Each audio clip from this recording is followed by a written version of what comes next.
The morning sun painted Ouagadougou in brilliant shades of gold as President Ibrahim Traoré stepped out of the presidential palace. Unlike the meticulously scheduled mornings filled with cabinet briefings and diplomatic briefings, this Monday held a different rhythm, a sense of quiet resolve that shimmered beneath the surface of routine. Today, the young revolutionary leader of Burkina Faso had made a decision, one that would shock his aides, unsettle his security detail, and quietly shift the course of the nation's justice system. "Drive me to the central prison," he said, fastening the simple brown shirt he had chosen himself that morning. His driver blinked through the rearview mirror, stunned. "Sir, shouldn't we notify the prison authorities? Range security." "No," Traoré replied calmly but firmly. "No advance notice, no press. I want to see how our citizens truly live behind those walls. Real conditions, not stage tours." And, with that, the black presidential vehicle rolled through the heart of the capital, accompanied only by two unmarked cars. No sirens, no outriders, just the president of the people, navigating the same dusty roads as the fruit vendors, students, and mothers walking children to school. In the markets, life pulsed along rhythmically, women bargaining for cassava, children playing with rusted bicycle wheels, radios broadcasting folk songs.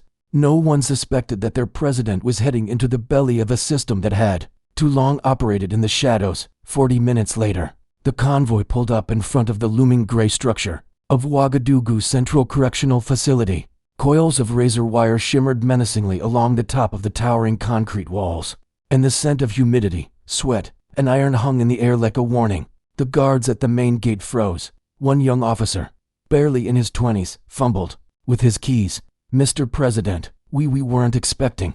"That's precisely why I'm here," Traoré said, stepping out of the car. Within minutes, Warden Pascal Wedra arrived, breathless and sweating despite the early coolness. "Your Excellency, if we had known, we would have prepared, arranged a proper reception." "I don't want preparations," Traoré interrupted gently. "I want truth. Take me to the prisoners." The warden hesitated, confused, but led the way through narrow corridors lined with peeling paint and flickering lights. The air inside the prison was thick with dampness and despair. Coughs echoed faintly through stone walls, punctuated by the distant clank of metal doors shutting. When they entered the main block, a hush fell. Moments ago, the inmates had been idling on thin mattresses, whispering over card games or staring blankly into space. Now, one by one, they rose to their feet, unsure if they were hallucinating or witnessing a moment that might never return. Their president stood among them. Traoré walked into the cell block not with the stiffness of authority, but with the curiosity of a man seeking answers. He shook hands with prisoners, asked for their names, their stories, their dreams. He sat on a cracked bench beside one man accused of petty theft and spoke softly about the man's children, who visited only when transport was affordable. Some prisoners shared their cases in hurried bursts, others lowered their eyes in shame, and a few simply cried. But in every conversation, Traoré listened with a stillness that surprised even his guards. For more than an hour, the president wandered through the dimly lit halls, collecting truths hidden beneath layers of bureaucracy and silence. Yet, it was in a darkened cell at the far end of the wing that he found a silence that spoke louder than any words. A man sat in the corner. He had not risen. His head remained bowed, hands limp in his lap. His beard was long and tangled, his clothing threadbare. There was no curiosity in his eyes, only the distant look of someone who had accepted that he had been forgotten. Traoré paused at the bars. "What is your name?" The man lifted his gaze slowly. "Emmanuel," he said, barely above a whisper. "How long have you been here?" "Emmanuel, 7 years, sir." The words landed with weight. 7 years. The president looked closer, noting the thinness of Emmanuel's frame, the weariness that clung to his every breath. "What was the charge?" "Attempted theft. They said I tried to steal a generator." "Were you convicted?" Emmanuel hesitated. "No." "Trial, sir?" "Not yet." The silence stretched between them, a bridge of invisible burdens. President Traoré knelt. "You should not be forgotten, Emmanuel. None of you should." And in that moment, the man who led a nation touched the hand of one it had left behind, a gesture more powerful than any speech. That evening, as the sun dipped below the red horizon of Burkina Faso, change had already begun, not in parliament, not on the news, but in the quiet corridors of a prison, where dignity had been remembered and justice had been reignited. There was no bitterness in Emmanuel's eyes, no fury, no outrage, not even the defeated numbness. Traoré had grown used to seeing in the faces of the wrongly imprisoned. Instead, what the president saw shook him in a way few things ever had. Quiet dignity, the solemn strength of a man who had endured injustice without letting it poison his soul. It was not weakness, it was grace forged in silence. What were you accused of? Traore asked again, this time softer, more personal. Emmanuel swallowed, hard, then spoke, each word measured, as if the truth had waited too long to be said aloud. They said I stole money from my employer, he said, his voice scratchy from years of disuse. But I didn't, sir. I worked for that man 8 years. I handled his accounts, his deliveries, his books. He trusted me until he didn't. Then, one day, an envelope of cash went missing. His nephew had just started working there. Suddenly, I was the one in handcuffs. Traore listened in stillness, his military training telling him to observe the unsaid as much as the spoken. And what he saw in Emmanuel wasn't a liar spinning a tale. It was a man remembering the worst day of his life. I had no lawyer, Emmanuel continued, his voice gathering strength like a river breaking through debris. No one to speak for me. When I stood in court, I stood alone. My boss had 4 lawyers. I had no money, no voice. The judge didn't even ask questions. He just read the sentence like it was already written. 15 years. The number landed heavy, like a stone dropped into a deep well. Traore felt a cold anger rising inside him, not at Emmanuel, but at the system that had allowed this to happen in silence. What was your employer's name? He asked. Lorentker, Emmanuel replied. He runs a logistics company just outside the city. I was his clerk. I never missed a day of work. I was early, always. But when his nephew wanted a job, and the books didn't balance, I was convenient. President Traore turned, eyes sharp, and gestured to the warden who had remained nervously still. Bring me this man's case file, every document, every record. I want to see what this court saw or didn't see, sir. The warden stammered. That could take some time. You have until sunset, the president said, curtly. I want the names of the arresting officers, the prosecutor, the judge, everything. The warden scurried away, his face pale. Traore turned back. Why didn't you appeal? Emmanuel let out a low, bitter chuckle, but it carried no hate, just exhaustion. With what money, sir? He said. My wife left me the first year, took our children back to her village. She said the shame was too much. I had no money, no friends. The world turned its back, so I learned to live alone. Letters went unanswered. Eventually, I stopped writing. Have you had any visitors? The president asked, voice tight. Not one, Emmanuel replied. 7 years. Just the sound of footsteps in the hall. That evening, back in his office at the Ministry of Justice, President Traore sat hunched over a growing pile of documents. The file on Emmanuel was thick, but hollow. The evidence against him was tissue-thin, an accusation with no corroboration, no forensic audit, no recorded statements from co-workers. The trial transcript was barely 10 pages long. The entire proceeding had lasted under 2 hours, but the final piece made Traore's blood run cold. The judge, Justice Amadou Diabra, dismissed 3 years ago in disgrace, bribery, case manipulation, nepotism. A man who should never have sat on any bench, let alone delivered a verdict that stole a decade from an innocent man. The president didn't hesitate. He picked up the phone and dialed the justice minister directly. Dufresne, he said, come now, drop everything. Within the hour, Minister Dufresne arrived to find Traore pacing behind his desk like a storm in human form. The president wasted no time. I met a man today in Ouagadougou Central Prison. His name is Emmanuel. He has sat in a cell for 7 years, for a crime he did not commit. Read this. He shoved the file across the desk. As the minister skimmed the pages, his face drained of color. This is the complete failure, he said, voice low. The investigation was a farce. The judge was corrupt. The defendant had no representation. And the employer Laurent Guerres made donations to several politicians, including my predecessor. Traore slammed a hand on the desk. I don't care who protected him before, he said. I want Guerres questioned by the end of this week. I want Emmanuel's case reopened tomorrow. And I want a list of every other prisoner convicted under Diabra's rulings. Minister Dufresne nodded solemnly. Understood, Mr. President. As he left, Traore sat back down, weary but unrelenting. Emmanuel's story wasn't just an isolated failure, it was a mirror reflecting the rot at the heart of their justice system. And this time, it wasn't going to be swept under the rug. A single man in a forgotten cell had become a voice for many, and Traore, battle-hardened soldier, now president, had just found a new war worth fighting. But sir, The conviction stands, the justice minister said, struggling to hold his ground. We simply cannot what? President Traore cut in, his voice like steel. Cannot seek justice, cannot correct our mistakes, cannot admit that we have stolen 7 years from an innocent man's life. Silence fell over the room. The minister, who moments earlier stood with bureaucratic confidence, now looked away, realizing that resistance was useless against the president's rising fury. Here's what we're going to do, Traore continued, his tone firm, his words deliberate.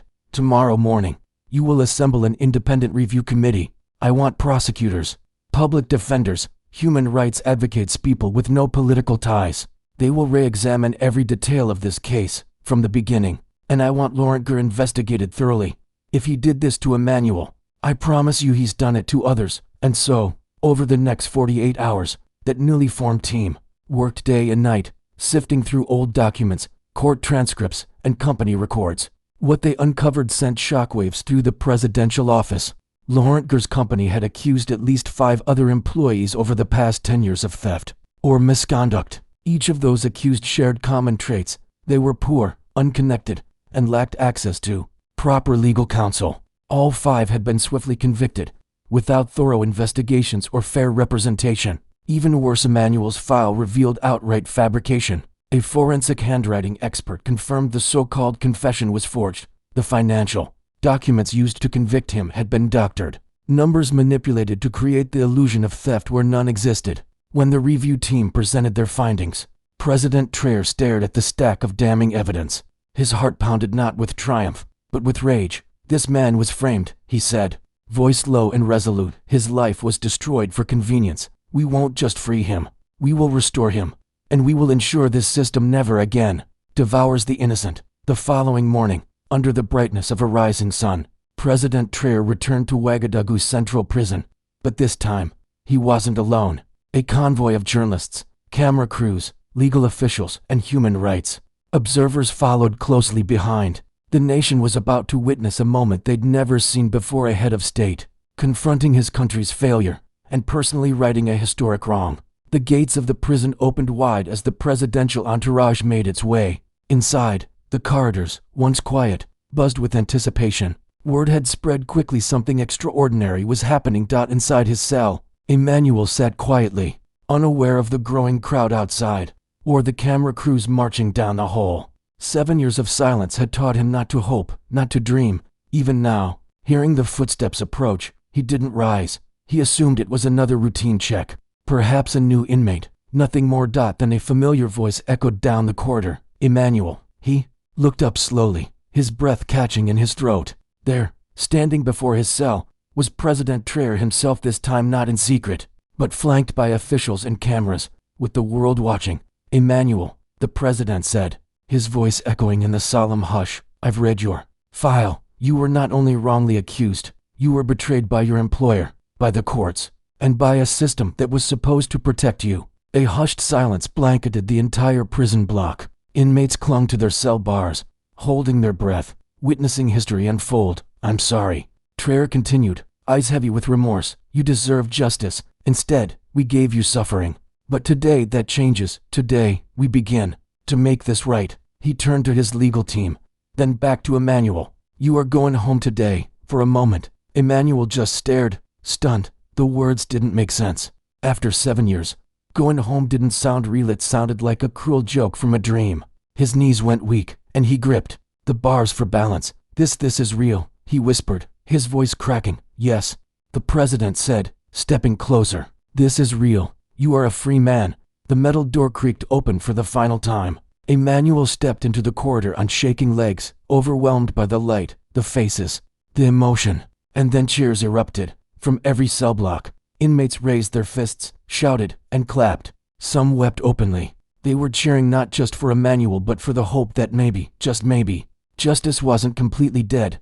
Outside the prison, a crowd had gathered. Citizens, journalists, activists. News of the president's dramatic act had traveled fast, and when Emmanuel emerged, blinking against the sun he hadn't seen in years, they erupted in applause. Microphones were thrust toward him.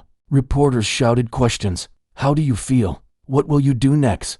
Do you hold anger for those who wronged you? But Emmanuel, overwhelmed, simply stood there. His eyes welled with tears. He looked up at the sky, the open air, and for a long moment, he didn't speak. Then, slowly, he whispered just one word, grateful. And in that word, soft, broken, but full of meaning, the country heard something powerful. Not vengeance, not fury, but grace. A man stolen by injustice, now free not just to walk, but to remind a nation what it means to be human.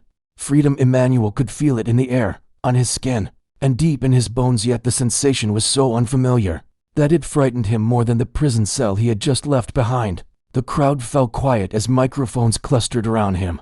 Reporters waited, cameras rolled, and even the prison guards seemed to hold their breath. Emmanuel looked out at the sea of faces, some curious, others emotional, and finally, in a voice so soft it barely rose above the hum of the moment, he spoke. I don't know how to feel, he admitted, raw and honest. I have no family to return to, no home to sleep in, no job to claim. But for the first time in 7 years I have hope. And maybe that's enough to start with. The words struck the crowd like a wave. A man who had been crushed by injustice now stood tall, not as a victim, but as a testament to survival. President Traore, standing beside him, placed a steady hand on Emmanuel's shoulder. His voice rang out clear and firm. You are not alone, the president said. Our nation owes you a debt we can never fully repay, but we will help you rebuild your life. That is a promise, not just from a president but from a fellow citizen. True to his word, President Traore didn't leave the matter to aides or committees. He personally drove Emmanuel to the presidential guest house, a quiet, dignified space where he would stay until a permanent home could be found for Emmanuel. Each moment that followed was surreal. The warm rush of clean water in a shower, the soft cotton of fresh clothes, the scent of real food served on a plate, not a tray. These simple acts of humanity felt like miracles. That evening, in a warmly lit sitting room, President Traore and Emmanuel sat across from one another, two cups of tea between them. The formal boundaries of president and prisoner had melted into something far more profound, a bond forged in truth. Tell me, Emmanuel, the president asked gently, before all this, before the arrest, the prison, what did you dream of becoming? Emmanuel smiled, really smiled for the first time in years. It was an unguarded, pure expression, as though a door long sealed had creaked open. I wanted to be a teacher, he said. I studied education before I started working at Ger's company. I always loved the idea of shaping young minds, giving children the tools to build better lives than ours. Then that's what you'll do, Traore replied, without hesitation. You'll complete your education, and when you're ready you'll teach. Our schools will be lucky to have you. But in Traore's mind, a much larger idea was taking shape. Emmanuel's story had exposed not just a personal tragedy, but a national failure. And if this could happen to one man, how many others still suffered in silence? At the next cabinet meeting, the president posed a question that changed the tone of the room. How many more Emmanuels are out there? The silence was tense. Ministers glanced at one another, worried. If we dig, one said carefully, we may find hundreds, maybe thousands. It could shake faith in our entire justice system. Then let it shake, Traore said coldly. If it's rotten, it must be rebuilt. We fix it, all of it, no matter how painful, no matter how embarrassing. Justice delayed is justice denied, and we've denied it for far too long. Days later, President Traore publicly announced the launch of Operation Justice Light, a bold nationwide initiative to audit all convictions of individuals who had served over 5 years in prison, especially those who lacked legal representation. It was the most ambitious legal reform Burkina Faso had ever attempted, and Emmanuel, once forgotten by the world, was not only a symbol of that movement, he became one of its leaders. 3 months after his release, Emmanuel stood on a stage at the University of Ouagadougou. The hall was packed: students, professors, journalists, foreign observers.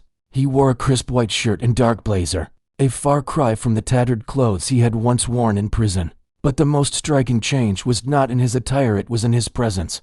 He spoke with conviction, dignity, and quiet strength. I stand before you today, he began, not as a victim but as a witness to what happens when power operates without accountability, and more importantly, a witness to what is possible when courage overrides convenience.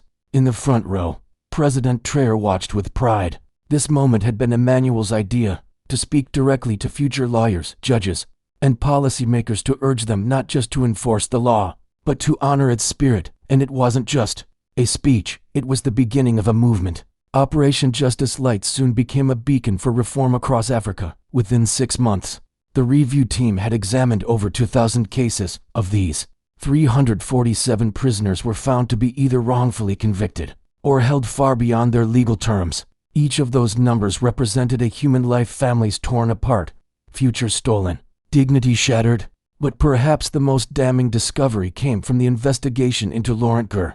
His case had been the first domino, and now the pattern was unmistakable. Gur had used his wealth and influence to target at least 8 employees over the past decade, filing false charges to silence dissent or avoid severance costs. Evidence had been falsified, judges bribed, and witnesses coerced. He wasn't alone. Operation Justice Light exposed a network, a web of elite businessmen, corrupt officials, and legal insiders who had turned the justice system into a weapon against the poor. The rot ran deep, but now, for the first time in generations, light was pouring in. And in a quiet corner of the presidential guest house, now turned into a safe haven for men and women freed by the review, Emmanuel sat at a desk, a stack of books beside him, a syllabus in his hand, a new teacher, a new symbol, a new beginning, not just for him, but for a nation learning to correct its past. The same prison that had once held Emmanuel for 7 long years under false charges of fraud, bribery, and conspiracy now held his former employer, Laurent Gur, the very man whose lies had destroyed Emmanuel's life. The irony of the moment wasn't lost on anyone, least of all Emmanuel himself. But he didn't come to gloat, nor to celebrate his vindication. He came to forgive. Standing before the cold steel bars of Gur's cell, Emmanuel spoke with a calm and steady voice that carried the weight of hard-earned wisdom. "Justice is not revenge," he said gently, as Gur, once powerful and untouchable, looked back at him with eyes brimming with regret. "Justice is the hope that others won't suffer as we both have. You in your greed, and me in my innocence." Those few words moved even the guards to silence, and for the first time, Laurent Gur wept, not out of fear, but from the crushing awareness of what he had done. And in that moment, Emmanuel's journey came full circle, from victim to victor, from prisoner to peacemaker. President Ibrahim Traoré, deeply moved by the grace and clarity of Emmanuel's forgiveness, created a new role in government that had never existed before, special advisor on prison reform and human rights. And he knew instantly there was only one man fit for that position. Emmanuel accepted the role with humility but purpose. His mission wasn't just political, it was personal. He began traveling across the nation, visiting prisons both large and small, urban and remote. In each location, he brought not only his official title, but the unshakable authority of someone who had lived the nightmare firsthand. His presence alone carried a message: I was you, I am you, and now, I fight for you. In the forgotten northern town of Dori, he discovered a man who had been left to rot in a cell for 12 years without trial, without charges, without even a record. In Bobo Dioulasso, he uncovered the tragic stories of 3 women imprisoned for economic crimes that were little more than the result of being too poor to pay market fines. Each case cut deeper than the last, strengthening Emmanuel's resolve and revealing just how deeply the roots of injustice had grown. But Emmanuel's greatest contribution wasn't just in identifying the wrongfully convicted. It was his bold, unwavering vision of what came next. Freedom, he often said, is not just the opening of a cell door. It's giving people the tools to build a life worth living. He championed comprehensive post-release programs, vocational training, psychological counseling, housing assistance, legal support, and family reunification. He pushed for reforms that didn't just free the innocent but prevented injustice from ever taking root again. President Traoré fully embraced this vision. Under his leadership, Burkina Faso transformed into a regional leader in judicial reform. Legal aid clinics were opened in every province. Judges and prosecutors underwent mandatory retraining. And most significantly, an independent national prison oversight board was established, with Emmanuel as its inaugural chair. Of course, there was resistance. Powerful elites who had long benefited from the broken system accused President Traoré of being idealistic and Emmanuel of harboring a personal vendetta. But the people of Burkina Faso stood with them, with every family reunited, every unjust sentence overturned. Public support only grew stronger. 1 year to the day after Emmanuel's release, a remarkable ceremony took place at Ouagadougou Central Prison, the very prison that had once crushed his spirit. The facility had undergone a complete transformation. Clean dormitories replaced dark cells. Inmates now had access to education, health care, and legal representation, and at the prison entrance, a bronze plaque had been installed etched with words that had become the motto of the nation's justice movement: justice delayed is justice denied. Never again. Standing before the assembled crowd, former inmates, families, international observers, and media, Emmanuel addressed the nation. A year ago, he began, voice steady. I sat alone in a cell believing the world had forgotten me. I was wrong. The world hadn't forgotten, it simply wasn't listening. He paused, looking across the crowd with quiet intensity. Today we celebrate not just my freedom, but our commitment, a commitment to listen, to act, to build a country where no voice is silenced, no life discarded, and no one is above the law. When President Traore took the podium after him, he kept his remarks brief but powerful. Sometimes, he said, a leader's greatest act is knowing when to follow. Emmanuel has taught this nation more about justice than any textbook ever could. The journey is not over, but the foundation is strong. As the ceremony ended and guests began to leave, Emmanuel lingered behind. He walked quietly to the cell that had once been his cage. It was now a library, sunlight streaming through its barred windows onto shelves lined with books on law, ethics, human rights, and hope, tools for a generation yet to come. He stood in the doorway for a moment, hand resting on the frame. He wasn't angry. He wasn't bitter. He was hopeful because his pain had not been in vain. As he stepped away, the setting sun bathed the prison, walls in warm gold and purple hues. The skyline of Ouagadougou shimmered in the distance. And somewhere inside the city, a child opened a law book for the first time because of the man who had once been forgotten. Justice, Emmanuel had learned, was never a place, it was a path. One that demanded constant courage, relentless compassion, and a willingness to listen to even the quietest cry for help. And now, an entire nation was listening.